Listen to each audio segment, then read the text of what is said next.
Good day, faith friends. I am Ella May Ariola, your gospel sharer for today.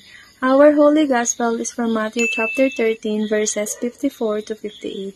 In this gospel, when Jesus came to his hometown and began to teach, the people refused to believe him because they considered him one of themselves and therefore without authority to teach or preach them. In life, we cannot please everyone. I know that there are people who are afraid of being rejected, but we must understand that rejection is part of our lives. It may be hard knowing that there is someone who will not support you, believe you, or will be at your side whenever you need them, but that should not be the reason for you to stop.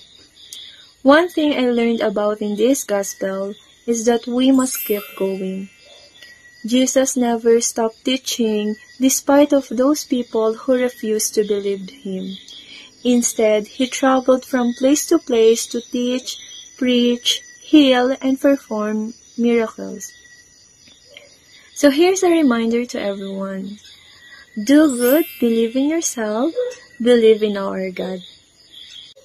Thank you for watching and listening. Please subscribe at Facebook PH YouTube channel or download the Facebook app or register at www.faithbook.ph.